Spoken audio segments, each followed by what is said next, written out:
अमीश देवगन के साथ। नमस्कार व्यूअर्स, मैं हूं अमीश देवगन और आप देख रहे हैं वीकेंड का सबसे भरोसेमंद कार्यक्रम ये देश है हमारा।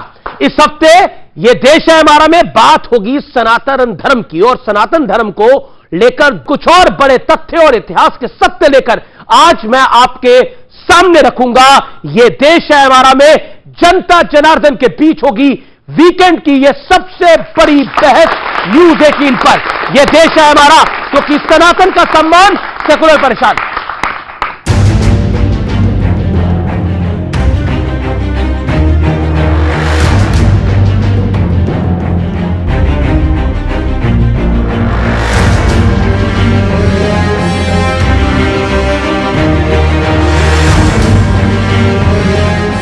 I'm a proud Hindu. ये सनातन की ग्लोबल ताकत है कि ब्रिटेन के प्रधानमंत्री हिंदू होने पर गर्व जता रहे हैं। I'm a proud Hindu and that's how I was raised, that's how I am. Hopefully I can visit a mandir while I'm here for the next couple of days. लेकिन अपने ही देश में इंडिया गठबंधन के कुछ साथी हिंदू और सनातन के खिलाफ नफरती जहर उगल रहे हैं। மாநாடு என்றும் நீங்கள் இதை போட்டிருக்கிறீர்கள், இதை அழைத்திருக்கிறீர்கள், இந்த நிகழ்ச்சிக்கு பெயரிட்டீர்கள், அதற்கு என்னுடைய வாழ்த்துக்கள். சிலவற்றை நாம் ஒழிக்கத்தான் வேண்டும், எதிர்க்க முடியாது. கொசு, டெங்கு காய்ச்சல், மலேரியா, கொரோனா இதையெல்லாம் நம்ம எதிர்க்க கூடாது, ஒழித்து கட்ட வேண்டும். உண்மையாகத்தான் சொன்னார். மலேரியா போல டெங்கு போல ஒழிக்க வேண்டும் என்று. மலேரியாவுக்கும் டெங்குக்கும் சோசியல் ஸ்டிக்மா இல்ல, அது ஒரு அருவருப்பா சமூகம் பார்க்காது. அருவருவாக பார்க்கிற ஒரு சனாதனத்தை சொல்லணும்னா முறைப்படி ஒரு காலத்துல தொழுநோய் இருந்தது. मुंबई में क्या फैसला किया था आप लोगों ने कि क्या हिंदू आस्था, हिंदू विश्वास, हिंदू चिंतन के खिलाफ इस तरह की शर्मनाक विभत्स टिप्पणी की जाएगी? ये वही ए राजा हैं जो 2G घोटाले के आरोप में 15 महीने जेल में बिता चुके हैं। अब जरा इंडिया गठबंधन के कुछ और साथियों की मानसिकता देख लीजिए। Any religion which does not give you equal rights, does not treat you like humans, is not a religion. So it's as good as a disease. अब टीका लगा के घूमने वाले ने भारत को गुलाम बनवाया था, और फिर कैसे भारत गुलाम हो जाए रास्ते पर ले जाने का प्रयास कर रहा है हमारी सोची समझी रणनीति है कि हिंदुओं को गाली दो, हिंदुओं को खत्म करने की बात करो, क्योंकि हिंदू तो वोट बैंक नहीं समझते, मुस्लिम वोट बैंक है। कर्नाटक के गृह मंत्री जी परमेश्वर ने तो हिंदू धर्म की उत्पत्ति पर ही सवाल उठा दिए। इस्लाम धर्म ಬಂದಿದೆ, ಕ್ರೈಸ್ತ ಧರ್ಮ ಬಂದಿದೆ, ಯಾರು ಹುಟ್ಟಿಸಿದ್ರು ಹಿಂದೂ ಧರ್ಮ ಇನ್ನೂ ಕ್ವೆಶ್ಚನ್ ಮಾರ್ಕ್ ಬಿದ್ದಿದೆ, ತೆಗೆದಿಲ್ಲ ಕ್ವೆಶ್ಚನ್ ಮಾರ್ಕ್। इस प्रकार के लोग कोशिश मानसिकता से ओतप्रोत है, और सनातन धर्म सनातन है, अनंत है। लेकिन मुद्दा सनातन से हेट का नहीं है। सवाल है क्या आखिर इंडिया गठबंधन की मुंबई बैठक के बाद हिंदू और सनातन पर हमले की होड़ क्यों लग गई है? क्या वाकई ये विपक्ष की सोची समझी प्लानिंग का हिस्सा है? ऐसे में बड़ा सवाल यही है कि अपने देश में कुछ विपक्षी दल हिंदुत्व और सनातन के खिलाफ हेट का एजेंडा क्यों चला रहे हैं? आज इसी सवाल पर जनता के बीच होगी देश की सबसे बड़ी बहस। और इसी विषय पर बात करने के लिए मेरे साथ आ जुड़ रहे हैं कई खास मेहमान। सबसे पहले तो जोरदार तालियां सारी ऑडियंस के लिए हमारे साथ मौजूद है। और आज एक बेहद बड़ा खास पैनल है। सुधांशु त्रिवेदी हमारे साथ, भारतीय जनता पार्टी के member of parliament. Devkinandan Thakur है, उनको अभिनंदन है। राजकुमार भाटी है मेरे साथ, प्रवक्ता समाजवादी पार्टी के, उनका अभिनंदन है। और मेरे साथ शादाब चौहान है, नेता पीस पार्टी के, जोरदार तालियों के साथ उनका अभिनंदन है। मेरे साथ साजिद रशीदी है, जाने माने इस्लामिक स्कॉलर है, उनका अभिनंदन है जोरदार तालियों के साथ। तो आप तमाम लोगों का स्वागत है इस चर्चा में। शादाब चौहान, तो आपके पूर्वज भी हिंदू थे, ऐसा गुलाम नबी आजाद कह रहे हैं। देखिए, गुलाम साहब किसके गुलाम हैं मैं उस पर विषय पर नहीं जाना, उनकी अपनी राय है। लेकिन ये कड़वा सच है जिसको हम दिल से स्वीकार करते हैं और सम्मान करते हैं कि हमारे पूर्वज ठाकुर जसवंत सिंह थे, जिन्होंने, सुन लीजिए, जिन्होंने अपनी मर्जी से घर वापसी की, क्योंकि हमारा यह धार्मिक बिलीफ है कि दुनिया में जो कोई पैदा होता है, मुसलमान पैदा होता है, और आदम अलैहिस्सलाम जो उसको उनको सब मानते हैं, वो भारत में आए, तो पूरी दुनिया जो है वो भारत से शुरू हुई है। हमारा भारत तो इतना महान है। दूसरी बात, ऋषि सुनक जी ने कहा जय सिया राम, और आज हमारे यहां लोग दुर्भावना में नारा कौन सा लगाते हैं? जय श्री राम। कब लगाते हैं? सम्मान करते समय नहीं, गरीबों की हत्या करते समय, बेसहारों को मारते समय। राम मंदिर का जब शिलान्यास करने गए थे प्रधानमंत्री नरेंद्र मोदी, तो उन्होंने जय सिया राम का नारा ही लगाया था। लेकिन तब तो आप छाती पीट रहे थे। नहीं, कभी नहीं, नहीं, हमें कोई आपत्ति नहीं उस नारे से। ठीक है। सुधांशु त्रिवेदी, गुलाम नबी आजाद ने एक बात बोली, तो मुझे लगा कि मुझे पढ़ना चाहिए कि क्या है, तो मैंने शेख अब्दुल्ला साहब की ऑटोबायोग्राफी पढ़ी। उन्होंने भी बोला है कि हमारे पूर्वज भी हिंदू ही थे। और तो और आपको बताऊं, बेनजीर भुट्टो की जो ऑटोबायोग्राफी उन्होंने लिखी थी आज से 25-30 साल पहले, डॉटर ऑफ द ईस्ट, उसमें उन्होंने लिखा है कि उनके पूर्वज राजस्थान के राठौड़ से। बहुत सारी बातें ऐसी, इसमें कहीं कोई किंतु परंतु की गुंजाइश नहीं है। मुझे लगता है कि कुछ लोग जो अपनी सियासत की दुकान, तो नफरत की दुकान और मोहब्बत की दुकान वाली, मतलब दुकानदारी तो है ना, उनकी दुकानदारी चलती रहे, इसलिए वो भारत से अलग आइडेंटिटी भारत के भिन्न भिन्न मजहब के लोगों की बनाकर रखना चाहते हैं। ये एक समस्या है। जबकि मैं आपसे ईमानदारी से कहता हूं, जैसे जैसे टेक्नोलॉजी आगे बढ़ रही है, हिंदू धर्म की वास्तविकता और श्रेष्ठता साबित हो रही है। जैसे राम मंदिर की हकीकत रडार मैपिंग से आई, आज सर्वे के ऊपर काशी विश्वनाथ पे रोक इसीलिए लगाने की बात कही जा रही है। सरस्वती नदी नासा की पिक्चर से दिखी थी, राम सेतु उससे दिखा था, वैसे ही अब जीनोम सीक्वेंसिंग की बात आपने कोरोना वैक्सीन के समय बहुत सुनी होगी। इवन अमेरिका ने घोषणा की है कि ऑलमोस्ट ह्यूमन जीनोम की कंप्लीट मैपिंग हो गई है। जिस दिन ह्यूमन जीनोम की मैपिंग हो जाएगी, एक दौर ऐसा आएगा कि जैसे आज आपकी ब्लड टेस्ट की रिपोर्ट होती है, 15-20 साल बाद डॉक्टर कहेगा अपना जेनेटिक मैप लाओ, और जब जेनेटिक मैप लाएंगे तो तय हो जाएगा कि हिंदुस्तान के किसी मुसलमान का कोई जेनेटिक कनेक्शन भारत से बाहर नहीं। भाई एक और बात आपको बताता हूं, मैं पहले भी यह बात कह चुका हूं कि मुगल की शुरुआत बाबर से होती है, जिसकी मां मंगोल और बाप उज्बेक था।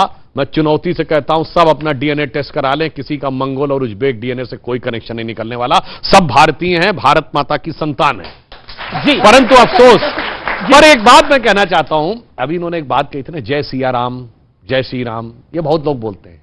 अरे जय श्री राम का नारा कब था? जब राम मंदिर राम लला के लिए था। भाई अभी तो राम लला थे, बालक राम थे। सिया राम तो तब आएंगे जब युवा होके विवाह होगा। तो जब तक राम लला है तो जय श्री राम ही होगा, और जिस दिन राजा राम बनेंगे तो जय सिया राम होगा। और एक लाइन और कह दूं आपसे, अभी आपने एक लाइन बोली ना, जहां राम अभी तक है नर में, नारी में अभी तक सीता है। मुझे याद है राम मंदिर आंदोलन के समय वह पंक्ति गवाई गई थी। मैं जब गया था ताला खुलने के संकल्प लेके, तो उसमें कहा गया था, जन जन के मन में राम रमे और प्राण प्राण में सीता है। हर हृदय की धड़कन रामायण पग पग पर बनी पुनीता है। यदि राम नहीं है सांसों में तो प्राणों का घट रीता है।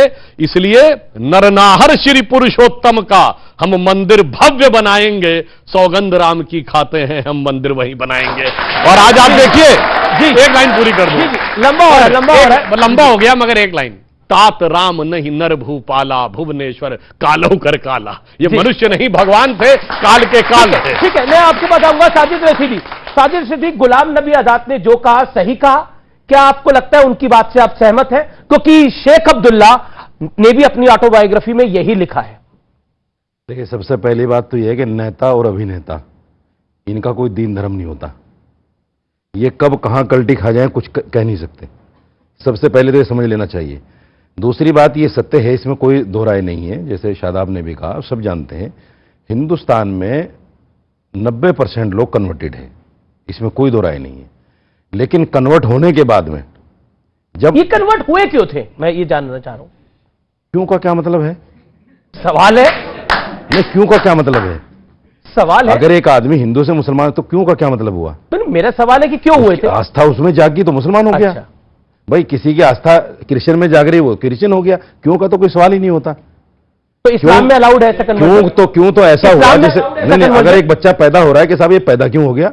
अरे हो गया भाई, ऊपर वाले ने दे दिया। हमें पता बच्चा कैसे पैदा हो रहा है, बताने की ऐसे नहीं। क्यों वो पता है कन्वर्जन के लिए पूछा है। बच्चा तो पैदा हो रहा, पता है कैसे पैदा हो रहा है। बहुत विद्वान मानता था आपको, जब हमने मान लिया कि हाँ कन्वर्टेड है, अब कन्वर्टेड क्यों है उस पर मत जाइए। जो आदमी इस्लाम में कोई ऐसी बातें छुपाना चाहते हैं, जो छुपाना नहीं चाहता, छुपाने का क्या मतलब है इसमें, तो बता दीजिए। फिर आप एक बेतुकी बात बोल गए। बेतुकी नहीं, मुझे गर्व है कि मैं हिंदुस्तानी हूं और मुसलमान हूं, मुझे गर्व है, और मैं सीना ठोक के कहता हूं, 156 इंच का सीना लेके कहता हूं मैं मुसलमान हूं। 156 इंच का? यस, 56 नहीं, 156 इंच, और मुझे कोई रोक नहीं सकता इस पर, और मुझे रोक नहीं सकता इसमें कोई। जी आपने अपनी बात को रखा। अब सबसे बड़ी दिक्कत, मेरी बात पूरी नहीं होने दी आपने, सुधांशु जी को बोलने दिया आपने, आपको भी पूरा बोलने दिया, और मुझे एक सेकंड नहीं बोलने दे रहे हो, क्योंकि मैं सत्य बोल रहा हूं। और सत्य आप भी तो सच बोल रहे हैं, निगला नहीं जाता। बाकी कौन सच बोल रहा है? सच निगला नहीं जाता, बहुत मुश्किल से निगला जाता है। अभी सुधांशु जी जो है फिर मुस्लिम देशों में पहुंच गए। हम हिंदुस्तानी है मेरे भाई, हिंदुस्तान की बात करो ना हमसे, मुस्लिम देशों में क्या, और हम तो नहीं बैठ के बात करते हैं यहाँ क्या हो रहा है। अगर मुस्लिम देशों की बात करो तो मैं आपको एक सत्य बताता हूं आज। देखिए, मैं अभी हज पर होकर आया हूं सर, वहां हजारों लोगों का मजमा था, एक 10 रियाल किसी का गिर गया वो बेचारे का, किसी आदमी ने उसको हाथ नहीं लगाया उठाने के लिए। क्यों? पता है कि अगर ये उठा लिया, चोरी हो गई तो हाथ काटा जाएगा। बिल्कुल, इतने सख्त कानून है वहां।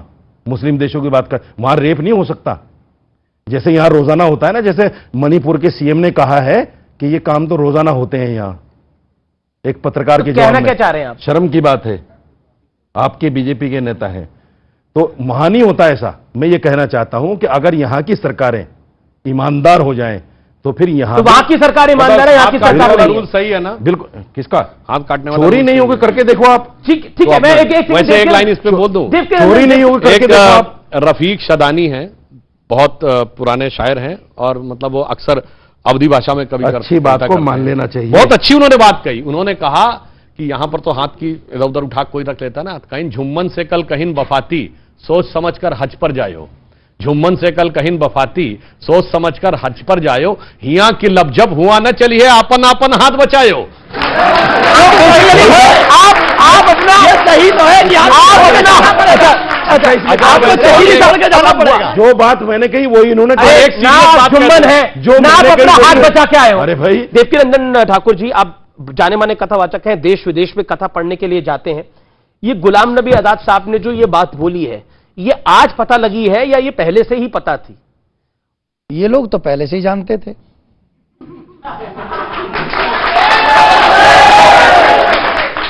बार बार नारे मत लगाइए, मेरा निवेदन है। मेरे पूर्वज कौन है ये तो मुझे पता ही होगा ना, और आज हम सबके सामने इन्होंने एक्सेप्ट भी किया, और ये एक अच्छी बात है कि ये आजकल, पहले नहीं मानते थे, अब मानने लगे हैं, और मानने लगे इसलिए हम सभी सनातनियों को हृदय से इनका धन्यवाद और स्वागत करना चाहिए कि एक अच्छी बात है कि ये हमारे एक डीएनए भी एक है।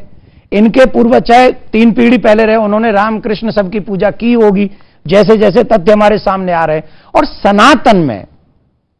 सनातन में जैसे अभी आप दिखा रहे हैं सनातन का सम्मान, आप एक देख लीजिए कि ब्रिटेन जो सब पर राज्य करता था, आज वहां पर एक सनातनी प्राइम मिनिस्टर है, और वो सनातनी प्राइम मिनिस्टर किसी देश पे आक्रमण करने का ऑर्डर नहीं दे रहा है, बल्कि अपने यूथ को, अपने समाज को या अपने देश को आगे ले जाने की जिद कर रहा है, और तमाम क्रिटिकल कंडीशनों से लड़ता हुआ अपने यूथ को भी आगे बढ़ा रहा है, अपने देश को भी आगे बढ़ा रहा है। यह सनातन की ताकत है, किसी को हट नहीं करता पर आगे बढ़ाता है। तो सनातन का मतलब है और लेकिन हमारे देश के अंदर एक मेरा सवाल है, और वो ये है कि ऋषि सुनक ने तो बोला कि मैं बतौर प्रधानमंत्री नहीं, बतौर हिंदू यहां आया हूं, और लेकिन हमारे देश के प्रधानमंत्री अगर इस बात को बोल दें, योगी आदित्यनाथ सीएम है वो बोल दें, गृह मंत्री अमित शाह है वो बोल दें, तो तूफान खड़ा हो जाता है। ऐसा लगता है कि उनसे बड़ा कॉम्युनल कोई नहीं है। देखिए एक बात बताइए, कोई भी व्यक्ति किसी भी पोस्ट पे हो, आप हो, मैं हूं, आप हो, नेता हो, जज हो, वकील हो, पुलिस वाला हो, नेता हो, अभिनेता हो, कोई भी हो, उन सबका कोई ना कोई तो धर्म से कनेक्शन है। एक बात मैं आज आपके चैनल के माध्यम से बता रहा हूं, सब लोग सुन लें जी। जो मनुष्य जिस धर्म में पैदा हुआ है और अगर किसी पद पर बैठकर उसको वो नहीं मानता है, इसका मतलब ही है कि वो अगर उस धर्म को नहीं मानता है, इसका मतलब उस संविधान की कसम को भी नहीं मानेगा। और जो देश के जो अपने धर्म की कसम नहीं मानता, अपने संस्कारों को नहीं मानेगा, धर्म क्या सिखाता है? झूठ मत बोलो। धर्म क्या सिखाता है? चोरी मत करो। धर्म क्या सिखाता है? करप्शन मत करो। धर्म क्या सिखाता है? किसी को दुख मत दो। अगर राजनेता हो के, जज हो के, पुलिस वाला हो के, आप पत्रकार हो के, मैं कथाकार हो के इन चीजों को मानूंगा तो इससे देश का हित होगा कि बुरा होगा? लेकिन देखिए, ये तो आइडियल सिचुएशन आप बता रहे हैं, लेकिन देश के अंदर तो सवाल खड़ा कर दिया जाता है। मैं उसी सवाल के ऊपर आ रहा हूं। जो लोग सवाल खड़ा करते हैं उन पे सवाल होना चाहिए कि तुम झूठ का सपोर्ट कर रहे हो, इसलिए तुम लोग झूठे हो। और जो सत्य को लेकर चलता है और हर जगह गर्व से कहो कि मैं सनातनी हूं।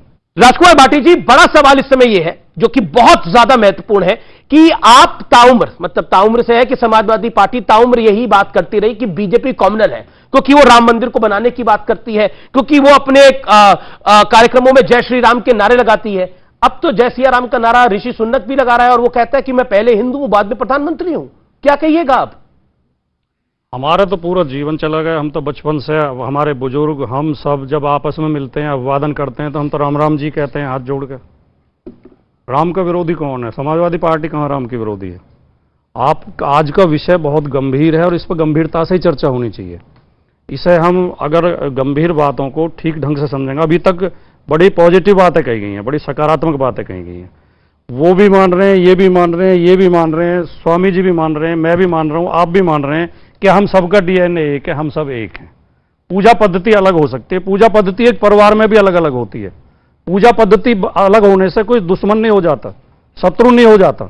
जब हम ये मान रहे हैं हम सब एक हैं, तो फिर लड़ाई काहे बात की है? ये कम्युनलिज्म और सेकुलरिज्म की का क्या मामला? हाँ, मैं बताता हूं। आपका शो है कि सनातन का सम्मान, सेकुलर परेशान। जी, पहली पंक्ति तो बहुत बढ़िया है, सनातन का सम्मान, हमें भी खुशी है क्योंकि हम भी तो उसी से जुड़े हुए हैं। जी, सबको खुशी होगी। हर आदमी के अंदर गर्व अपने धर्म के प्रति, अपने समाज के प्रति, अपने देश के प्रति, हर व्यक्ति के अंदर गर्व होता है। लेकिन दूसरी पंक्ति बिल्कुल गलत लिखी है, सेकुलर परेशान। कौन सा सेकुलर परेशान है? सेकुलर तो ऋषि सुनक भी है और जो हमारे कथावाचक हैं, वो जो है मुरारी बापू को मैंने बहुत सुना है। मुरारी बापू एक बहुत ही अच्छे कथावाचक, बहुत ही विद्वान और बहुत सुंदर तरीके से कथा कहते हैं। मुरारी बापू के बारे में मैं बहुत कुछ जानता हूं। मुरारी बापू अपनी कथा में हिंदी के कवियों को भी बुला के सम्मानित करते हैं, उर्दू के शायरों को बुला के भी सम्मानित करते हैं। हिंदू मुसलमान का भेद ही नहीं करते। वो कबीर के पद भी सुनाते हैं, वो उर्दू शायरों की शायरी भी बीच बीच में बोलते हैं। वो खुद अपने आप में सेकुलर हैं और ये देश सेकुलर है, देश का संविधान सेकुलर है। सेकुलर सनातन की कोई लड़ाई नहीं है। सेकुलर का मतलब है सब धर्मों का सम्मान करो, जी, कानून का पालन करो, संविधान का पालन करो। जब धर्म रामचरितमानस का आपके नेता सम्मान ही कर रहे हैं, मैं बता दूं, सेकुलर होने के नाते उसमें बता दूं, फाड़ के जला रहे हैं। धर्म को धौंस की तरह यूज किया जाता है। किसने करा यूज? करते हैं बहुत लोग। जैसे कि जय श्री राम बोल के पिटाई करते हैं कि जय श्री राम बोल कि दर्जनों वीडियो घूम रहे हैं सोशल मीडिया पे, कटाई करते हैं। जैसे कि ये क्या हुआ, हमारे अगर हम सनातनी हैं और हमें अपने धर्म पे गर्व है जी, तो हमें स्वामी विवेकानंद, स्वामी दयानंद जैसे संतों से शिक्षा लेनी चाहिए। हमें बिट्टू बजरंगी और मोनू कौन ले रहा है बिट्टू बजरंगी से? कौन ले रहा है प्रेरणा बिट्टू बजरंगी से? ये राम और कृष्ण नाराज हो रहे हो आप। यहाँ का युवा राम और कृष्ण से प्रेरणा लेता है, इन लोगों से नहीं। पॉइंट नंबर 1, पॉइंट नंबर 2 अब आप सुनना पड़ेगा। अब पॉइंट नंबर 2 मैं आपकी बात सुधांशु, आपका जवाब जरूरी है। मेरा जवाब पूरा हो जाए। बोलिए अमीश जी, आप इस बात पे क्यों नाराज हो? मैं तो नाराज नहीं हो रहा, आप पक्ष क्यों बनते हैं? मैं तो राम और भगवान राम और कृष्ण की बात करना है। आप वकील की तरह खड़े हो जाते हैं। मैंने तो नहीं कहा कि बिट्टू बजरंगी मोनू मानेसर से आप ले रहे हो शिक्षा। आपने कुछ लोग ले रहे हैं कुछ लोग बोला, उन्होंने वीडियो डाल के कहा है कि वहां आ रहे हैं हम और वो यात्रा निकाल रहे हैं। ऐसे लोग हमारे आदर्श कभी नहीं हो सकते, और अगर ऐसे लोग हमारे आदर्श हैं तो वो धर्म गड्ढे में जाए। तो आपने तो स्वामी प्रसाद मौर्य को आदर्श माना हुआ है। नहीं, स्वामी प्रसाद मौर्य हमारे पार्टी के सम्मानित नेता हैं। हाँ, तो लड़ाई लड़ रहे हैं, किसी और धर्म ग्रंथ की जरा के देखे ना। स्वामी दूध का दूध और पानी का पानी। स्वामी प्रसाद मौर्य कोई धर्मगुरु नहीं है। आप राजनीति और धर्म को एक जगह क्यों मिला रहे हैं? क्यों नहीं मिलाऊंगा? नहीं, आप क्यों नहीं मिलाऊंगा? अगर मिलाओगे तो आप गलती कर रहे हो। मिलाओगे तो गलती कर रहे हो। देखिए, इन्होंने बात कही, वहीं से मैं कहता हूं जो धर्मगुरु नहीं है उसको धार्मिक विषय पे नहीं बोलना चाहिए, टिप्पणी नहीं करनी चाहिए। डॉक्टर नहीं हो तो डॉक्टरी पे मत बोलो, इंजीनियर नहीं हो तो इंजीनियरिंग पे मत बोलो, इकोनॉमिक्स नहीं हो तो इकोनॉमिक्स पे मत बोलो। नेता हो तो कहो हाँ मेरा ये नेता के रूप में विचार है, आप धार्मिक ग्रंथ पे क्यों टिप्पणी करने लगते हैं? और दूसरा इन्होंने जो एक बात कही, जवाब ले लेना, मैं याद दिला, हाँ बिल्कुल दूंगा, आपको मौका दूंगा। इन्होंने कहा 50 सेकंड, हाँ बिल्कुल, इन्होंने कहा कि मुरारी बापू की कथा में वो ये भी बोलते हैं। बिल्कुल मैं कहना चाहता हूं, आप कितने मुस्लिम बताइए जो कि संस्कृत के श्लोक भी कोट करते हो? मैं बताता हूं, मगर जो कोट करने लगता है उस दिन सेकुलर कहते हैं मेरे से मतलब नहीं है भाई। आरिफ मोहम्मद खान साहब कितनी शानदार शानदार बातें कोट करते हैं। डॉक्टर एपीजे अब्दुल कलाम कहते थे कि मैं भगवत गीता पढ़ता हूं, तुरंत वो बाहर हो जाता है। उस्ताद बिस्मिल्लाह खां जिन्होंने पहली शहनाई बजाई थी भारत की स्वतंत्रता पे, जब अंतिम समय वो बीमार थे, यूपीए की सरकार थी और यूपीए उन्होंने कहा कि हम दिल्ली में रह के पूरा इलाज करेंगे, उन्होंने कहा नहीं अब तो मैं काशी में ही जाऊंगा। उन्होंने क्या कहा, चना चबेना और गंगा जल जो देवे करतार, काशी छोड़ न जाइए जहां विश्वनाथ दरबार। उसको भारत रत्न कब मिला? 2001 में। 50 साल सेकुलर शासन में कभी नहीं मिला। इसलिए और सुनिए, महात्मा गांधी ने कहा था ना, ईश्वर अल्लाह तेरो नाम, बिरला मंदिर में उस जमाने में गवा दिया था। मैं चुनौती से कहता हूं किसी मस्जिद में गवा देखो ईश्वर अल्लाह तेरो। ये जो आप सेकुलरिज्म की बात कहते हैं, सेकुलर परेशान जी, और सनातन का सम्मान इसलिए कहा जाता है, बहुत समझ समझ के बोलने की बात होती है। और मैं सनातन सम्मान में एक और बात कहता हूं, हम एकमात्र ऐसे धर्म हैं जिसकी की तारीफ साइंटिस्टों ने की है जो हमारे धर्म को नहीं मानते। रॉबर्ट ओपेनहाइमर ने श्रीमद् भगवत गीता के बारे में बोला है। बताओ भाई, उस धर्म को न मानने वाले किसी साइंटिस्ट ने बोला हो, साइंटिस्ट ने बोला हो धर्म ग्रंथ को, और वो भी जो उस धर्म को न मानता हो। इरविन शॉडिंगर ने बोला है अपनी किताब में, लंबा हो गया। और तो सुनिए, फिट्ज़जेकेप्रा ने बोला है, वर्नर हाइजेनबर्ग ने बोला, मैंने 4 बताए, बताइएगा 2 को। ओके। इसलिए सम्मान की बात। ठीक है, जी राष्ट्रवादी 50 सेकंड। सुधांशु त्रिवेदी भारतीय जनता पार्टी के सबसे शिक्षित और विद्वान प्रवक्ता माने जाते हैं, तो मैं ये तो नहीं मानता कि इन्हें ज्ञान नहीं होगा। इन्हें जानकारी है लेकिन जानबूझ के छिपा रहे हैं। इन्हें यह भी पता होगा कि इकबाल साहब ने लिखा था कि है राम के वजूद पे हिंदोस्ता को नाज, अहले नजर समझते हैं उनको इमाम हिंद। राम की प्रशंसा में इकबाल ने भी शेर लिखे हैं। और जो रसखान थे, रसखान ने क्या लिखा था, मानस हो तो वही रसखान, बसो ब्रज गोकुल गांव के ग्वारन। श्री कृष्ण की स्तुति में उन्होंने छंद लिखे हैं। आज तो ऐसा नहीं है कोई मुसलमान नहीं कहता, मुसलमान भी राम को मानते हैं, कृष्ण को भी मानते हैं, हिंदू भी मुसलमानों का सम्मान करते हैं। इसी से देश मजबूत होगा। ये जो लड़ाने की राजनीति है, ये जो अपने राजनीतिक स्वार्थ के लिए घृणा फैलाई जाती है, लड़ाई कराई जाती है, कौन फैला रहा है घृणा? एक मिनट, कौन फैलाता है आपको नहीं पता? आप बता दीजिए। आरएसएस और बीजेपी फैलाती है। अच्छा, आरएसएस और बीजेपी का एजेंडा ये है कि लोगों को लड़ाओ, जाति के नाम पर लड़ाओ। ये जो यहाँ का झगड़ा मेवात का किसने शुरू किया? आरएसएस ने शुरू किया। आपने बोला राजस्थान में जो गुर्जर मीणा लड़ाई, किसने लड़ाई? आपने आरएसएस में लड़ाई। आज अगर मणिपुर में अगर मैतेई और कुकी लड़ रहे हैं, किसके लड़ाई हुए? बीजेपी के लड़ाई हुए। आरएसएस और बीजेपी हमारे साथ दंगे कराती है। अब आरएसएस और बीजेपी लड़ाई, मुझे एक लाइन में बोलना चाहता हूं, क्योंकि जनाब ने बोला कि आरएसएस और बीजेपी लड़ा रही है सब लोगों को। 1947 में देश का बंटवारा हुआ तो आरएसएस और बीजेपी लड़वा रही थी, बीजेपी का जन्म नहीं हुआ था तब। उससे पहले जब देश का बंटवारा मांगा गया, किस आरएसएस और बीजेपी का जन्म हुआ था? हाशिमपुरा दंगे हुए, कौन सी बीजेपी थी? अब सुनिए, मलियाना दंगे हुए, कौन सी बीजेपी थी? कई सारे सवाल हैं, आप दूर जाइएगा, जवाब नहीं आ पाएंगे। सुधांशु त्रिवेदी, देखिए, दो राष्ट्र का सिद्धांत आरएसएस और हिंदू महासभा ने दिया था, सावरकर ने दिया था, जिन्ना ने बाद में मांग की थी 2 राष्ट्र की। यहाँ पर तो बड़ा प्यार मोहब्बत है जी। पहले इन्होंने एक बड़ी अच्छी बात कही, भी दूध का दूध पानी का पानी हो जाता है। इन्होंने नाम लिया रसखान का। उनका नाम था सैयद इब्राहिम रसखान, बहुत बड़े कृष्ण भक्त कवि थे। और जिस इन्होंने कविता बोली वो थी कि रसखान कह रहे हैं कि मानुष हो तो वही रसखान, यानी मेरा अगला जन्म मनुष्य के रूप में हो। तो रसखान क्या करे, क्या बनूं? बसो ब्रज गोकुल गांव के ग्वारन, गोकुल में ग्वाल बालों के बीच में। जो पशु हो तो कहा बस मेरो, पशु के रूप में दूसरा जन्म हो। चरो नित नंद की धेनु बजारन, तो गाय बनूं नंद बाबा के। और पाहन हो तो वही गिरि को, पत्थर बनूं जो धरो कर छत्र पुरंदर धारन, गोवर्धन पर्वत पे। और जो खग हो तो बसेरो करो कहूं कालिंद कूल कदम की डारन, यानी पक्षी बनूं तो उस कदम के वृक्ष पर जिसके नीचे भगवान कृष्ण मुरली बजाते थे। मैं पूछना चाहता हूं, अगला जन्म मानने वाला व्यक्ति जो कहे कृष्ण भक्त के रूप में अगला जन्म लूं, इस्लाम के हिसाब से सही है कि खारिज? अभी दूध का दूध पानी चालाकी है, दूध का दूध पानी फतवा जारी हो जाता, खान पर फतवा जारी हो जाता। इसीलिए मैंने कहा अमीर जी रसगान ने तो शेष महेश दिनेश गणेश महेश निरंतर गाँव है। रसखान ने तो यह भी कहा, और सुनिए उसके आगे ये ही अनादि अनंत अखंड जाय अनादि अखंड अछेद अभेद सुभेद बताइए, वेद अनादि उनका क्यों जवाब मांग रहे हो?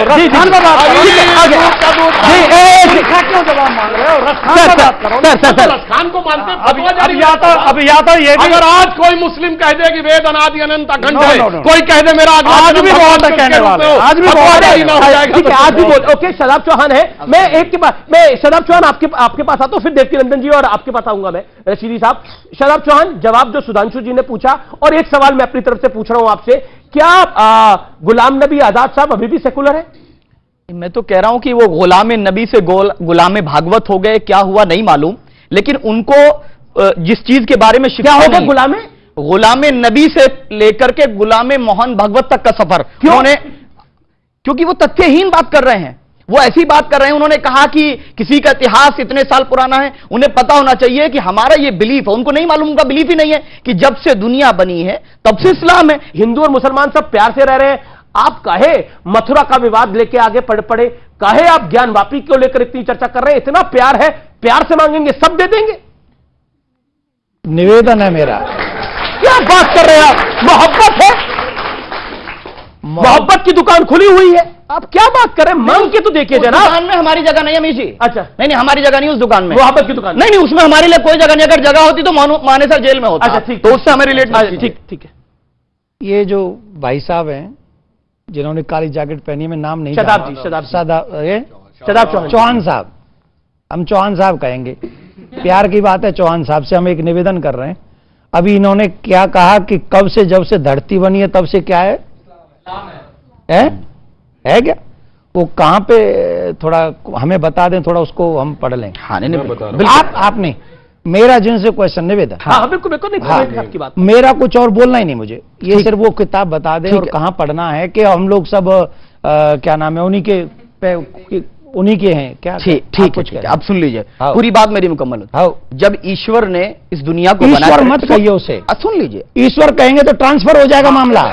नहीं, हमारे सुनिए ठाकुर जी, नहीं हमारे डीएनए तो एक ही है ना। अरे आप अगर मेरा देखो, सुनिए, हाँ, I respect a lot of respect my religion, Sanatan Dharma, और मैंने वेद पढ़े हैं, मैंने भागवत पढ़ी है। भागवत उदाहरण है कि इस सृष्टि का सृजन कैसे हुआ। वो मूर्ख है जो हमें ये बताते हैं कि हमारे पूर्वज बंदर थे।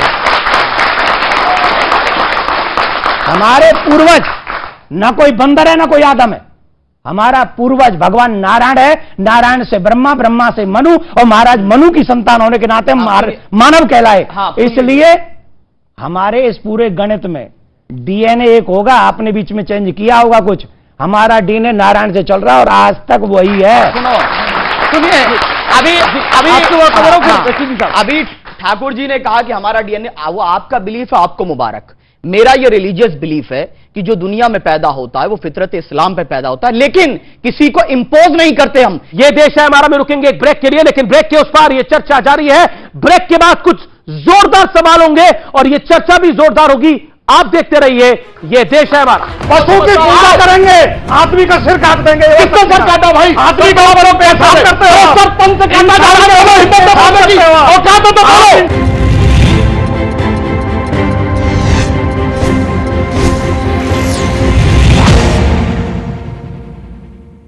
विद्युत पावर ग्रिड स्टेशन पर ट्रांसफार्मर में लगी आग, मची अफरा तफरी।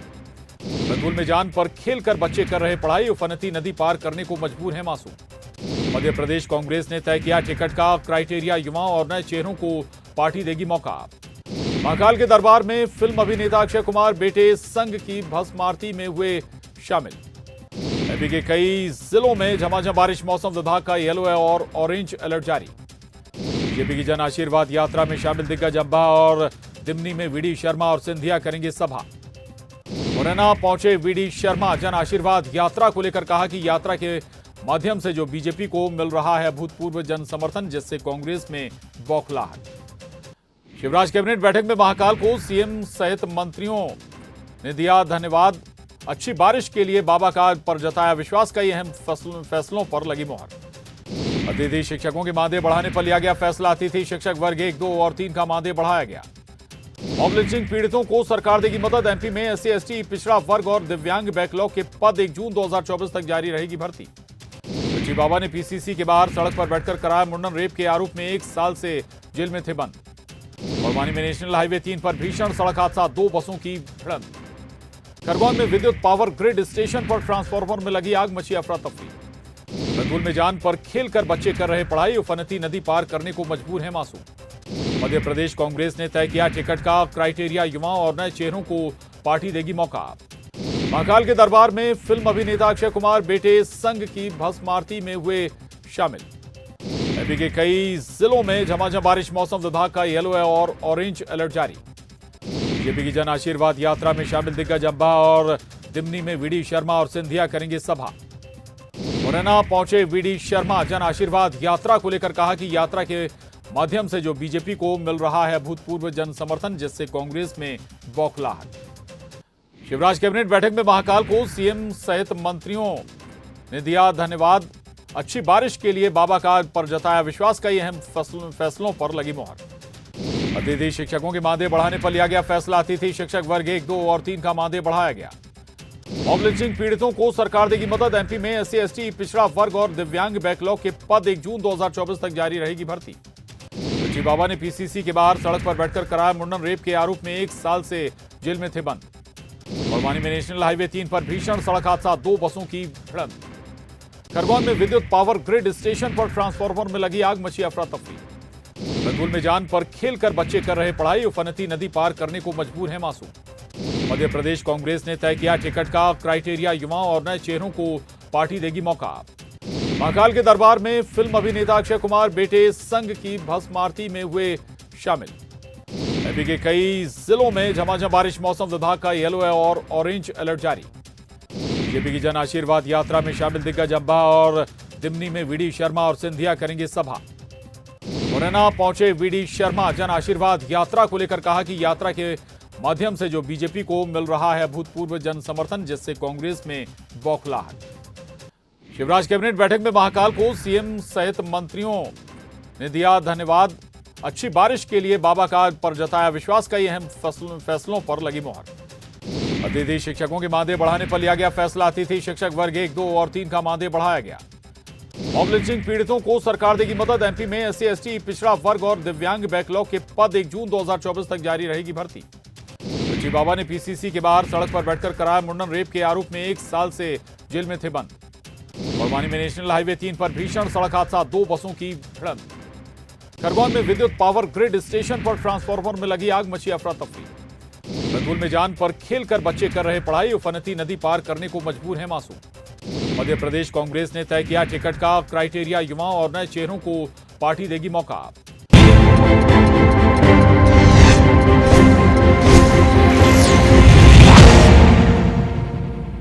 वेलकम बैक व्यूअर्स, आप देख रहे हैं वीकेंड का सबसे पॉपुलर कार्यक्रम ये देश है हमारा। मैं ठाकुर साहब की एक बात का जवाब देना चाहता हूं। सबसे पहला जो मैसेंजर ऑफ गॉड आया वो हिंदुस्तान में आया। ये मेरा बिलीव है, ये आपका बिलीव। मैं आप नहीं कहता कि आप भी मानो, मैं नहीं कहता ठाकुर साहब को कि ये भी माने, लेकिन ये कह देना कि साहब मुसलमान कुछ नहीं है, इस्लाम कुछ नहीं है और सनातन सब, ये मैं मानता हूं ये गलत है, ये नहीं बोलना चाहिए। बोली नहीं है, अपनी अपनी आस्था सबको प्यारी है। नहीं, आज ऋषि सुन्नत कह रहे हैं कि मैं बतौर प्रधानमंत्री नहीं बतौर हिंदू आया हूं। आज गुलाम नबी आजाद कह रहे हैं कि हम सब पहले सनातनी थे, हम कन्वर्ट हो गए। शेख अब्दुल्ला की बायोग्राफी है, तो मानिए ना कन्वर्ट हुए, या तो किसी लालच में हुए या किसी डर में हुए। ऑप्शन तो यही थी। शादाब चौहान, 1 मिनट वो लाइए, क्या आप 50 का 100 का एफिडेविट ले आइए, उस पर साइन कर देंगे। किस बात के लिए एफिडेविट ले? हाँ कन्वर्टेड है।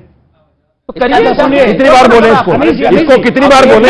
देवकीनंदन जी कितनी बार बोलेंगे कि आपको? देवकीनंदन जी 30 सेकंड है। सुधांशु त्रिवेदी, देवकीनंदन जी 30 सेकंड। मैं सिर्फ 20 सेकंड में बात खत्म कर रहा हूं जी। आज इस बहस में एक बहुत काम अच्छा हो गया कि सबने एक्सेप्ट किया कि हमारा डीएनए एक है। ठीक, रुकिए। अब एक और बात निश्चित हो जाती है कि हमारे पूर्वजों ने कभी न कभी तो भोले बाबा की और श्री कृष्ण की पूजा की होगी। तो हम आप सबसे आज आप ही के चैनल के माध्यम से, शांति वार्ता के माध्यम से शांति मैसेज हम आप सबको हाथ जोड़ के दे रहे हैं। इसमें हमारे कोई द्वेष भाव नहीं है। हमारे श्री कृष्ण को, उनकी छवि को औरंगजेब ने कृष्ण मंदिर तुड़वाकर उनकी छवि को जामा मस्जिद की सीढ़ियों में गाड़ दिया है। बस चेक हो जाने दो है कि नहीं है, तो वो हमें दे दीजिए, अगर नहीं है तो उसमें जो नुकसान होगा हम आपको ला कर देंगे, हम देंगे, उसे सीढ़ी बनवाएंगे। बस डीएनए ने कभी ना कभी तो उन्होंने भी पूजा की है ना हमारे पूर्वजों ने। तो मतलब आप कह रहे हैं सब, सुधांशु मैं आपको बता रहा हूं, ओके, आप सब आप कह रहे हैं सब अगर कन्वर्टेड है तो जी। इन्होंने बहुत अच्छी बात कही है। अब जब हम लोग मान लेते हैं कि सब एक हैं, तो गुरु गोलवलकर जी ने कहा था ना, ये देश उन सब का है जो इसको पुण्य भूमि भी मानते हैं और पितृभूमि भी मानते हैं, यानी पूर्वज भी मानते हैं। अब मान लिया तो एक बड़ी अच्छी बात जानते क्या है, जब हम सब यहां के हैं तो ये विदेशियों के लिए हम क्यों लड़ रहे हैं? जो स्वामी जी ने कहा, भाई औरंगजेब की डिसेंडेंसी तो मंगोल और उज्बेक से है, अलाउद्दीन खिलजी की बाहर से है, तुर्क अरब, भाई इस्लाम अम्ल रसूल है। आपने कहा नबी के गुलाम बनिए, बादशाहों के गुलाम क्यों बन रहे भाई? अम्ल रसूल है, अम्ल बादशाहत नहीं। तो बादशाहों के लिए मत लड़िए, बादशाहों की खूनी विरासत को छोड़ दीजिए। हां, एक पॉइंट में टेक्निकल कहना चाहता हूं, जो अभी बात कही गई। देखिए, किसी के धार्मिक भावना को मैं हर्ट नहीं करना चाहता। इन्होंने कहा कि आदम अलैहिस्सलाम आए पहले, वो भारत में आए, वो पहले थे। हम क्या कहते हैं, मनु, जैसा स्वामी जी ने कहा मनु उत्पन्न हुए। अब बताइए, हमारे यहां मनु की नौका है, इनके यहां क्या है, नू की किश्ती। अब आप लिंग्विस्टिक साइंस से बताइए, मनु से अपभ्रंश होकर नू बना होगा कि नू से मनु बना होगा? अब आप और आइए, मनुष्य शब्द मनु से बना, मानव शब्द मनु से बना, मैन शब्द मनु से बना। अब आइए सुनिए, इनसे जाके देखिए, फेराहो राजा जो इजिप्ट के थे, उनका जो पहला राजा है उसका नाम है रामसेस, जाके देखिएगा। और वो कहते हैं वो सबसे पहले जिससे उत्पन्न हुआ उस राजा का नाम है MANUS। अब आप आइए, मैनिस। अब आप समझिए, अब लिंग्विस्टिक साइंस से देखिए, मनु से लॉजिकल है, मनुष्य भी बन सकता है, मानव भी बन सकता है, मैन भी बन सकता है, नूह भी बन सकता है, आर्क ऑफ नोवा भी बन सकता है। Reverse is not possible. और एक और मैं बात कह दूं, आप सब लोग अंग्रेजी में पांडुलिपि के लिए एक वर्ड यूज कर समझते होंगे ना, मैन्यूस्क्रिप्ट। ये मैन्यूस्क्रिप्ट मनुस्मृति का भ्रंश है भाई, इसलिए मैं कह रहा हूं। और ये मैं आज हवा में नहीं बोल रहा हूं, ये कलकत्ता हाई कोर्ट के जज रहे अंग्रेजों के जमाने के, सन 1790 के विलियम जोन्स अपने जमाने में लिंग्विस्टिक वेरिएशन के थ्रू प्रूव कर चुके हैं। तो आपकी बात बिल्कुल सही है, सब आए थे, पूरे विश्व की समस्त संस्कृतियों का उद्गम भारत था, कोई कहीं, सारे के सारे भारत से ही आए थे। इसीलिए हम ये कहना चाहते हैं, जातियों का उत्थान पतन ना दिया, झड़ी प्रचंड समीर, खड़े देखा झेला, हंसते प्रलय में पले हुए हम वीर, किसी का हमने छीना नहीं, प्रकृति का रहा पालना यही, हमारी जन्मभूमि थी यही, कहीं से हम आए थे नहीं। जी सादाब साहब का अभी आप जवाब दे रहे थे कि रिलीजियस विश्वास, रिलीजियस मेरा विश्वास है, स्वामी जी को आप दे रहे थे जवाब। जब आप ये बताइए, इस्लाम तो कोई धर्म ही नहीं है, मजहब है, पंथ है, जबरदस्ती थोपा जा रहा है। मैं चुनौती से कह रहा हूं, आप बता दीजिए, इस्लाम अगर धर्म हो, मैं बाहर चला जाऊंगा। जी बताइए आप। ठीक है, ओके, शराब का जवाब होगा। पहली बात आप लोगों से ले रहा हूं। अभी आपने ग्रेजुएशन तो किया होगा ना, उसमें सवाल सुन, जब रिलीजन का ऑप्शन आया होगा, आपने कहीं हिंदू फील किया होगा अपने आप को? क्या हिंदू, मेरे विद्वान बैठे हैं, सनातन धर्म के विद्वान है, सनातन धर्म तो है, लेकिन हिंदू शब्द कब आया? क्या लेना देना है उसका सनातन धर्म से? वो मुझे बता दीजिए। विदेशियों ने नाम दिया, उस नाम को ढोरे, पहले अपना सोच लीजिए, बाद में मेरे से सवाल करना। जी, बाद में मुझसे सवाल करना। आपका सवाल क्या है? खड़े होके बोले। कहा था इंडिका ना कि हिंदू कहा था। हिंदू कहां से आया बता दीजिए सर। जी, आप बता दीजिए, आप बता दीजिए, कहां से आया हिंदू? जी बताऊं आपका क्या सवाल? आगम में लिखा है हिमालय समारंभ, सुनिए, बृहस्पति आगम में लिखा, हिमालय समारंभ यावत बिंदु सरोवरम तद्देव निर्मितम देशम हिंदुस्तानम प्रचक्षते। तो हिंदुस्तान आ गया ना, हिंदू से हिंदुस्तान हुआ। अरे ठीक, पाखंड हुआ है, सनातनी लोगों के साथ पाखंड हुआ है। क्या पाखंड हो रहा है? किसी वेद में हिंदू शब्द कैसे आया? ओके, देवकीनंदन जी कुछ कहना चाह रहे। देवकीनंदन जी बोलिए, देवकीनंदन जी, मैं आपको मौका दूंगा। रुक जा भैया, ओ भैया ने रुकला भाई, हम बैठे हैं यहाँ, कुछ नहीं, एक क्वेश्चन ही है। ये जो काली जैकेट वाले चौहान साहब हैं जी, पाखंड का अर्थ बताएं क्या है? हाँ, मैं बता रहा हूं।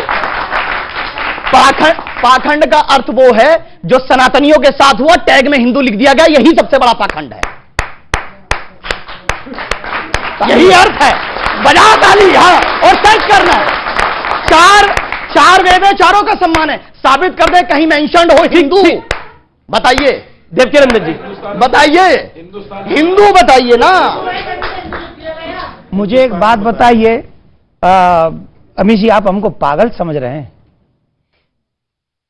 ये पाखंड बोलेंगे, पाखंड का पा नहीं पता है इनको, और ये हम सबको पाखंडी बोल के निकल गए, और आप हमसे क्वेश्चन नहीं ले रहे, इनसे पूछ नहीं रहे पाखंड क्या है। सबसे पहले तो ये होना चाहिए, जो आप टीवी चैनल पे बोल रहे हैं ना, ये सिर्फ यहां ताली 4 लोग नहीं बजा रहे हैं, पूरी दुनिया आपको नेशनल लेवल पे देख रही है। आपको एक एक शब्द सोच समझ के बोलना चाहिए, और किसी की इंसल्ट करने के लिए मत बैठो, किसी के धर्म का अपमान करने के लिए मत बैठो। पाखंड उसे कहते हैं जो परमात्मा से भिन्न है, जो है नहीं पर दिखावा करता है, जो है ही नहीं। पाखंड, मैं धर्म में रहता हूं पर धर्मात्मा नहीं हूं, इट मींस पाखंड। किसी ने कोई चाल, वो षड्यंत्र हो सकता है, वो पाखंड नहीं है। तो पहले एक शब्द जब आप बोल रहे हैं तो समझे। और यहां सनातन है, सनातन में कभी किसी का बुरा नहीं लिखा है। चौहान साहब, आपके पूर्वजों ने भगवान श्री कृष्ण की पूजा की है। अगर आपको पाखंड है, पाखंड का अर्थ समझना, तो ये समझिए कि औरंगजेब ने मेरे ठाकुर को मस्जिद की सीढ़ियों के नीचे गाड़ दिया। आपको उसका विरोध करना चाहिए कि उस दुष्ट ने हमारे साथ अन्याय किया। आप उसके, सुनिए एक सेकंड, आप उनके साथ उनकी बात में बात मिला देते हैं, इसका नाम पाखंड है। इसे पाखंड, औरंगजेब को रहमतुल्लाह बोलते हैं, औरंगजेब को रहमतुल्लाह बोलते हैं आप। जी जी जी जी, सवाल बड़ा सारे सवाल है। हिंदू कहां है? जी जी, चौहान साहब ने बिना सोचे समझे बोला कि हम जय श्री राम गुस्से से बोलते हैं। अगर गुस्से से बोल रहे होते ना, बैठे नहीं होते यहाँ पे। यही तो सच्चाई है। अरे भाई, हमारे सनातन में पता है, मारिए मारिए, हमारे पता है, मानना तो बहुत बड़ी बात, चींटी सामने आती है ना तो चींटी को देख के रास्ता काट देते हैं। हिंदू सनातन धर्म में आपको पता भी है। वो कह रहे कि जय श्री राम क्या बात करे, बहुत बड़ी बात बोली हिंदू आप बैठे नहीं होते। बहुत बड़ी बात बोली है, खंडन कीजिए इसका। हमने किसी को कहा कि ऐसा कर देते नहीं, खंडन कीजिए इसका, खंडन कर। दूसरी चीज, जी जी जी ठाकुर, आपको कि हम उसमें चौहान साहब बैठिए भैया, बैठिए, आपने अपनी बात को रखा। देखिए, हमारे चौहान साहब से एक बात है, उसने जब ये शब्द बोला तो हमने हाथ उठाया कि ये बात नहीं बोलनी चाहिए, हम सबने उठाया। इसका मतलब है हम लोग इसके पक्षधर नहीं है। पर चौहान साहब उसका बात का लाइन ठीक था, पहली लाइन गलत नहीं, उसने एक बात बोली, वो गलत लगी हमको, हमने हाथ उठा दिया कि ठीक नहीं है। पर हमारे भी दर्द को समझो, जामा मस्जिद की चेकिंग करवा दो प्लीज, क्योंकि आज भी वहां से प्लीज। अरे हाँ बोलो, सुनिए, हाँ बोलिए, हाँ बोलिए, बोलिए। देखिए, प्यार आपने बोला, प्यार है, मोहब्बत है, तो हाँ बोलिए ना। हमसे मोहब्बत है तो अच्छी बात है, लेकिन ठाकुर साहब को शादाब चौहान पे विश्वास है, नरेंद्र मोदी पे नहीं है। तो चलिए, प्रधानमंत्री बनेंगे तो जो सच होगा वो सामने आ जाएगा, दूध का दूध, पानी का पानी हो जाएगा। हम तो सत्य के साथ हैं। मोहन भागवत, कभी नहीं हो सकता। नहीं सर, सुनिए, आप चाहते नहीं है, लेकिन कोई धार्मिक व्यक्ति कभी नफरत की बात, झगड़े की बात कर ही नहीं सकता। जो सच्चा धार्मिक होगा वो हमेशा भाईचारे की और मेल मिलाप की बात करेगा। बिल्कुल। कुछ लोग जो राजनीति के लिए धर्म का प्रयोग करते हैं, उसमें विवाद पैदा होता है, वहीं से झगड़े पैदा होते हैं। दिल की गहराइयों से मेरा सवाल है आपसे, और एक ये नहीं सर, सुधांशु जी, दिल की गहराइयों से मेरा सवाल है, ये स्वामी प्रसाद मौर्य को किस कैटेगरी में डालते हैं जो रामचरितमानस को लेकर इतनी अनर्गल बातें करते हैं? और दिक्कत तब होती है जब आपके नेता उनको प्रमोशन भी दे देते हैं। नहीं, रामचरितमानस, मैंने जब ये विवाद चला था तब भी कहा था, रामचरितमानस एक महाकाव्य है, पूरे भारत के विश्वविद्यालयों में साहित्य की श्रेणी में पढ़ाया जाता है, साहित्य सब्जेक्ट में पढ़ाया जाता है, कहीं धर्म ग्रंथ में नहीं पढ़ाया जाता। नंबर एक बात। दूसरे, रामचरितमानस लिखी गई है रामायण को आधार बना के। रामायण में भी वही 7 कांड है, बाल कांड है, अयोध्या कांड है, अरण्य कांड है, किष्किंधा कांड है, सुंदर कांड है, युद्ध कांड है और उत्तरकांड है, और यही सारे रामचरितमानस में हैं। जू के तू कहानी भी जू की तो रखी है, लेकिन उन्होंने, तुलसीदास जी ने कुछ अपने शब्द ऐसे प्रयोग कर दिए हैं और कुछ घटनाओं को चेंज कर दिया है। हाँ, वो स्वामी प्रसाद मौर्य समझ आ गई, अभी तक किसी को समझ नहीं आई थी। 70 के दशक में जो दिल्ली प्रेस है, सरता मुक्ता मैगजीन निकालते थे, पूरी सीरीज चलाते थे तुलसीदास के ऊपर कि हिंदू समाज के पथभ्रष्टक तुलसीदास लिखते थे। और तुलसीदास ने क्या क्या गलत लिखा है? मूल वाल्मीकि रामायण की जो कहानी है उस पर किसी को आपत्ति नहीं है। मूल वाल्मीकि रामायण में किसी जाति को नीच नहीं बताया गया है, किसी के प्रति घृणा नहीं है, नारी का अपमान नहीं है। रामचरितमानस में भी नहीं है।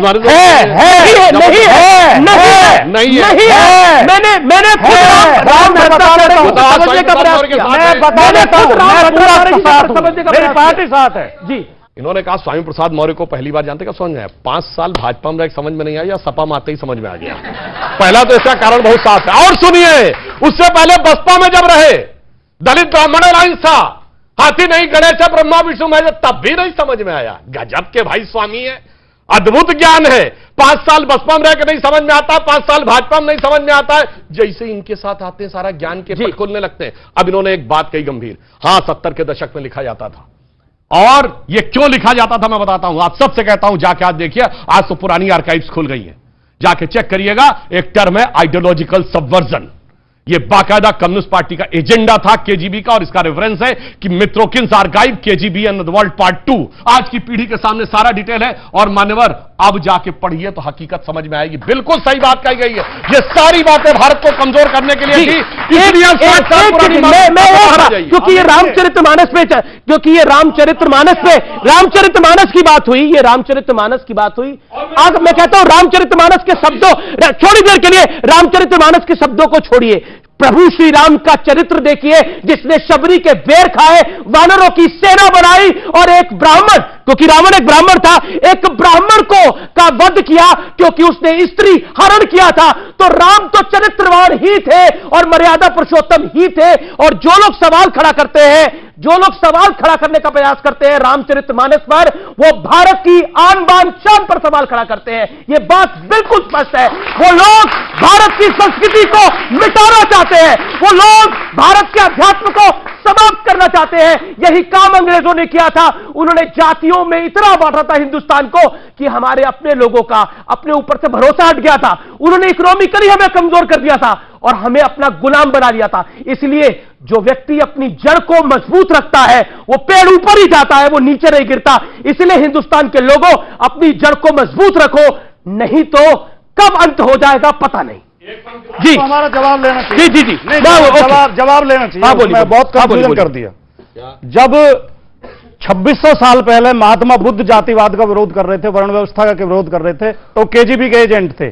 जब कबीर लिख रहे थे, जब कबीर, महात्मा बुद्ध ने पूरा वर्ण व्यवस्था का विरोध किया। जब कबीर लिख रहे थे कि जात पात पूछे नहीं कोई, हर को भजे सो हर का होई, और कौन के विरोध में था? जातिवाद का विरोध कर रहे थे, तो केजीबी का एजेंट थे। जब बाबा साहब अंबेडकर, अरे मैंने केजीबी आप बोलने नहीं दे रहे हैं, मैंने आपको शांति सुना। सुनिए, आप गलत बयान कर रहे हैं, आप गुमराह कर रहे हैं, आप फरियाद कर रहे हैं। आपको सुनना चाहिए धैर्य के साथ, जैसे मैंने धैर्य के साथ सुना था। बाबा साहब ने मनुस्मृति की होली जलाई थी, केजीबी के एजेंट थे वो। अच्छा ठीक है, आपने जातिवाद की लड़ाई है, जाति अस्मिता की लड़ाई है, ये रुक नहीं सकती। आपका विषय दूसरी तरफ बाबा साहब केजीबी का एजेंट बताओ, गुमराह नहीं कर सकते। बाबा साहब पढ़िए, थॉट्स ऑन पाकिस्तान में उन्होंने लिखा है कि किस ढंग का भेदभाव होता था, क्रिश्चियन क्यों नहीं बने, वो भी बात को पढ़ो, पूरी बात बताइए। और सुनिए बाबा थॉट्स ऑफ पाकिस्तान में पता क्या लिखा है, और क्या लिखा है? थॉट्स ऑफ पाकिस्तान में लिखा, उन्होंने लिखा है, मैं उन शब्दों को प्रयोग नहीं करना चाहूंगा क्योंकि आप उसे मुद्दा बनाएंगे। ठीक है, लेकिन बाबा साहब जिनकी आप वकालत कर रहे हो, रशीदी साहब, बाबा साहब ने बड़े शब्द लिखे हैं। अच्छा ये रशीदी साहब एक सेकंड, देखिए आप लोगों के झगड़े में ये टेक्निकल में नहीं जाता, मैं एक बात करना चाहता हूं। ये वही शक्तियां हैं जो चाहती हैं कि हिंदू समाज में जाति, ये वही शक्तियां जो ये वही है हनुमान जी को 80% लोगों को पशु समझते हैं, जब पशु से नीच समझते हैं, ये वो शक्तियां हैं ठीक है जो 80% पशु से नीच समझते हैं। अरे नहीं, बिल्कुल पशु की पूजा करेंगे, आदमी का सिर काट देंगे। किसका सर काटा भाई? आदमी का पेशाब करते हो, सरपंच काटा जा रहा है, हिम्मत तो बोलेगी और क्या तो बोलो, सरपंच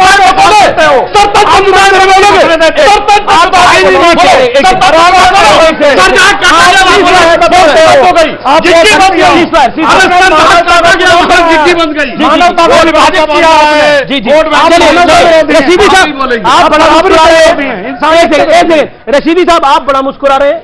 मैं इसलिए मुस्कुरा रहा हूं कि छाछ बोले सो बोले, छलनी बोले जिसमें 72 छेद। धर्म जो भी हो, जिसका भी हो, सबका मानना है कि अपने धर्म का पालन करो। अगर ऋषि सुनक ने कहा कि मैं हिंदू हूं, हमें भी गर्व है उनके ऊपर। अगर हिंदू होकर आदमी हिंदू नहीं कहेगा तो क्या मुसलमान कहेगा? क्या आपको लगता है कि अपनी सभ्यता पर गर्व करना चाहिए, लेकिन जब भी कोई हिंदुस्तान में अपनी सभ्यता पर गर्व करता है तो उसको कॉम्युनल का जामा पहना दिया जाता है, चाहे वो नेता हो, चाहे वो अभिनेता हो, चाहे वो कोई बुद्धिजीवी हो, चाहे वो कोई भी हो? मैं एक सीधी सीधी बात सभी से कहना चाहता हूं, भगवान आपको जिस धर्म में भी जन्म देता हो, आपको उस धर्म की रिस्पेक्ट दिलो जान से करनी चाहिए। और किसी भी पद पे पहुंचने के बाद उसे इग्नोर नहीं करना चाहिए। जो मनुष्य उस गद्दी को पाने के लिए अपने धर्म और अपनी रिलीजन से खिलवाड़ करता है, टोपी पहनता है, पटका डलता है हरा सा, और कहीं कहीं वो जाके चादर भी चढ़ाते हैं, वो लोग जो अपने सनातन के सगे नहीं हो सके वो किसी के भी सगे नहीं हो सकते। चौहान साहब ने अभी एक बहुत अच्छी बात कही, मुझे आप कह रहे चादर और फादर के चक्कर में नहीं पड़ना चाहिए सनातनियों को। सनातनियों को न चादर न फादर, हमारा अपना बाप है ना। जिनको चादर के लिए बनाया है वो चादर चढ़ाए, जिनको फादर के लिए बनाया है वो अपने फादर को माने। लेकिन चौहान साहब ने एक बात बहुत अच्छी कही जो मुझे लास्ट पे बोलनी है। आज आप चौहान साहब के साथ ही होली है। मुझे पसंद आए, आज पहली बार ये पसंद आए। सुनो, इन्होंने एक बात बहुत अच्छी कही कि पाकिस्तान से आप लड़ो, हम आपका साथ देंगे। बहुत अच्छी लगी। आज वाकई इस बात पे बिलीव हो रहा है कि हमारा और इनका डीएनए एक है। तो अब अरे रुक तो जाओ, बात तो खत्म होने दो। इसलिए आज आपके चैनल से मैं निमंत्रण देता हूं कि जब डीएनए एक है तो प्लीज कम टू मी और आइए हम लोग चल के बस। शराब जी 30 सेकंड। बिल्कुल बिल्कुल, उन्होंने अपनी आस्था के अनुसार कहा कि आ जाइए, मैं भी अपनी आस्था के अनुसार कह रहा हूं कि आप भी घर वापसी कर लीजिए। लेकिन कुछ भी हमारी लड़ाई हो, कुछ भी डिफरेंसेस हो, जहां बात देश की आएगी तो हम लोग एकजुट खड़े हैं। कोई ऐसा युद्ध नहीं है, मैं 4 युद्ध बता दूंगा। ठाकुर जी एक सेकंड नहीं, बीच में आपको बोलना पड़ा क्योंकि आपने कहा आप घर वापसी कर लीजिए। माय डियर, घर तो आपने छोड़ा है, हमने तो छोड़ा है। मेरे बिलीफ के अकॉर्डिंग हर कोई मुसलमान पैदा होता है, तो घर आपने छोड़ा है, उस पर बहस में मत जाइए सर। फिर चौहान हटा दो। हाँ सुन लीजिए, फिर चौहान हटा दो, फिर चौहान हटा दो। आदरणीय देवकीनंदन ठाकुर महाराज जी ने जो बोला उसी में सारा सत्य है। हमारे धर्म ग्रंथ में कहा गया है, गीता में कहा गया, स्वधर्मे निधनम श्रेयो परधर्मो भयावह। अपने अपने धर्म का पालन करो, कोई झगड़ा ही नहीं है। इसीलिए मैं अटल जी की कविता की वह प्रसिद्ध कविता हिंदू तन मन हिंदू जीवन रग रग हिंदू मेरा परिचय की अंतिम पंक्ति कर कहता हूं, होकर स्वतंत्र मैंने कब चाहा मैं कर लूं जग को गुलाम, मैंने तो सदा सिखाया है करना अपने मन को गुलाम। गोपाल राम के नामों पर कब मैंने अत्याचार किया, कब दुनिया को हिंदू करने घर घर में नरसंहार किया। कोई बतलाए काबुल में जाकर कितनी मस्जिद तोड़ी, भूभाग नहीं शत शत मानव के हृदय जीतने का निश्चय, हिंदू तन मन हिंदू जीवन रग रग हिंदू मेरा परिचय। जी बहुत बहुत शुक्रिया आप तमाम लोगों का जुड़ने के लिए। फिलहाल इतना ही। उम्मीद है आज का कार्यक्रम आपको जरूर पसंद आया होगा। नमस्कार।